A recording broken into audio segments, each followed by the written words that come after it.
Florida International and Sam Houston State college football selection for Wednesday night. Sam Houston State here, they're favored. I mean, that's saying something, right? Because Sam, there's nothing wrong. I keep saying there's nothing wrong with Sam, and I stand by that, despite the poor start now since coming to Division One. But look at the line here tonight. Now they are playing a bad Florida International team, but at least Florida National has a couple of wins. Sam, they have no wins. And maybe I should update the spread to reflect the current spread because the spread is exactly how many losses Sam has. And that's 6. So you tell me. 0-6 Sam against 3-4 FIU. And Sam, the line has just moved, not just moved. I typed these in a few hours. Maybe it was this morning. Maybe it was last night I typed them in. But the line looks like it's 6, you guys, right? And it was lower. Now, fact, Sam Houston's 0-6. That's a fact. Sam Houston opened as low as 4. That's a fact. Sam Houston is up to 5, 5.5, and now 6 points at one offshore book at minus 105. It is kind of juiced to taking the points with Florida National. But even if you call it 5.5, the move is on Sam. And Sam has been decent despite an 0-6 record. Throw in everything, right, with Sam Houston. And I talk about their good coaching staff. Look, they could go 0-10. This coach ain't getting fired. I'm pretty sure. He has seen this all the way through. He is a part of all this. So it's are we getting spammed in here, you guys? No, you guys are just on fire with football talk. I saw 16 comments. Hi, Jason. I feel like I'm 78 years.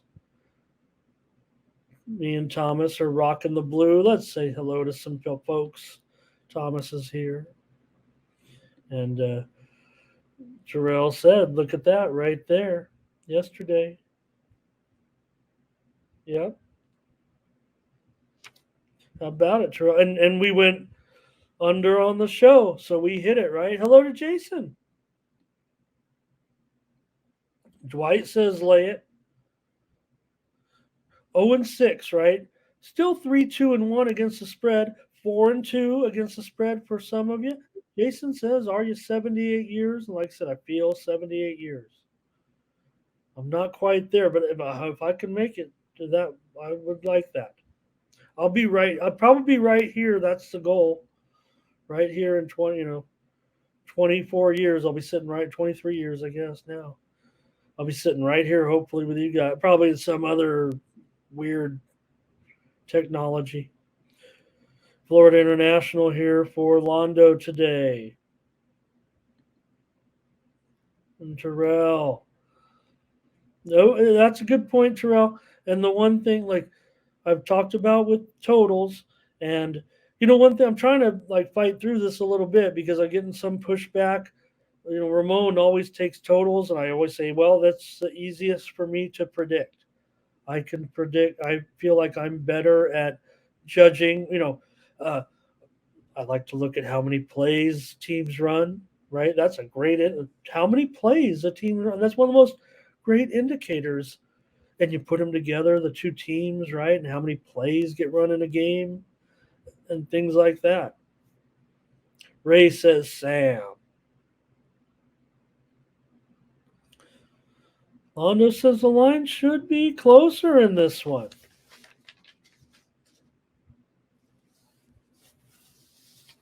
Yeah. Well, FIU here for Frederick. I'm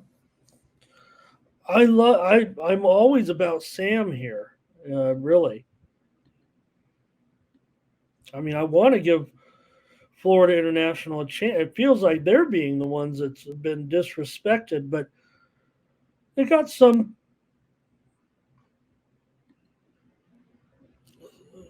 Nathan, so Sam, many feel Sam is overdue.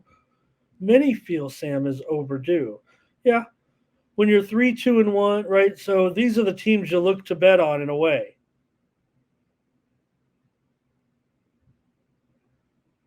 Yeah, I don't know. Yeah, you're right, Terrell. But it's Wednesday night though.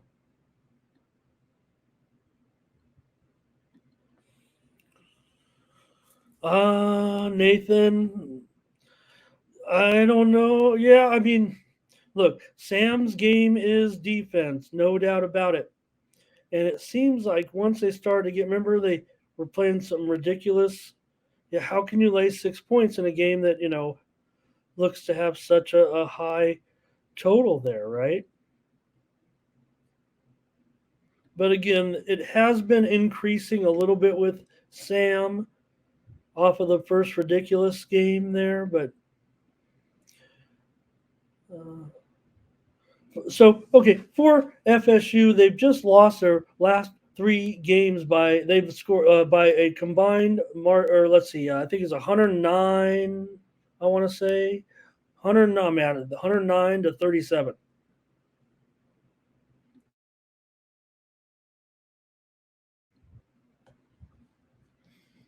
That's over the last 3 games. Florida International has been year in and year out one of the worst teams in the country against the spread. Probably maybe the worst. Maybe that's why, Londo. Sam, I no, Sam. I look, Londo. You are the man. You are. I appreciate you very, very much. And to coming in here every day with great. And while I agree, I mean, it feels uncomfortable to lay 6 points with a team like Sam because of their nature. I'm not even I'm not debating. I will not debate you. Anybody can call them. Maybe they are overrated, and maybe I don't. But to me, when a team is 0-6, but has a spread record of 3-2-1, to me that is an indication that they are underrated because they continue to cover the spread and lose the game. So most people are taking the other team, inflating the spreads, and Sam ends up getting the money. That's what it feels like to me, not to condescend to your remark there. But I also know what you're saying about, right? Like maybe it's me too. I've talked up Sam because remember they were one of the best programs to me. I would like to follow the FCS teams, and they've been terrific. They were 26-5 over the last 3 years before making the move, and they knew they were making the move. That's part of the thing. They kind of knew they were coming the whole time. FIU and under here for Darren. Reginald, Sam, and over. We don't have a consensus here.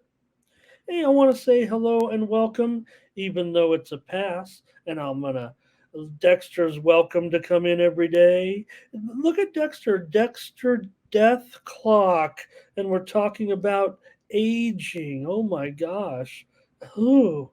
And it's 10 after 10. Dexter, nice to have you. Life is too short to pass. I'm going to make a play here and I'm going to take FIU. Uh, Londo said the line just moved and it's now 5. I'm going to contend that you're just seeing a wide line, Londo, again.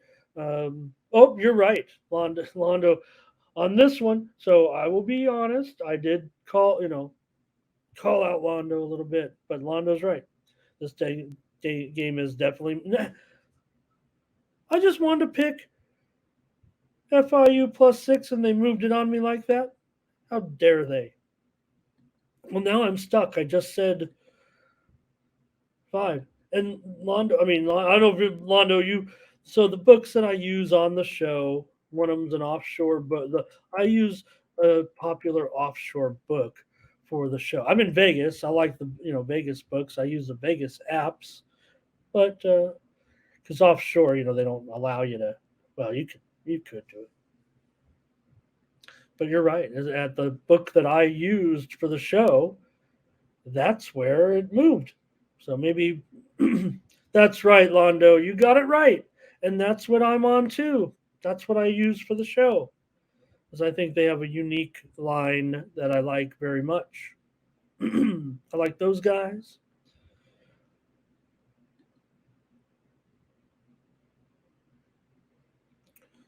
And Darren says, yeah. Okay, Terrell says they'll take. See, Terrell, I didn't know that. I mean, because I think they look, you know, I don't think the general public who does answer me this, chat.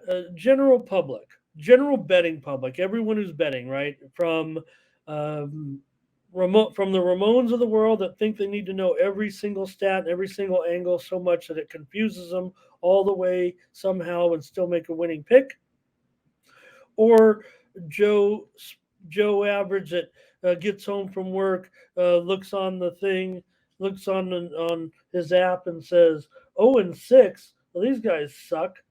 I'm going to take the other team. They're getting 5 points. They're 3-4." Or does the average punter say, "Oh, Sam Houston, they're 0-6, but they're 4-2-1 against the spread or whatever they are."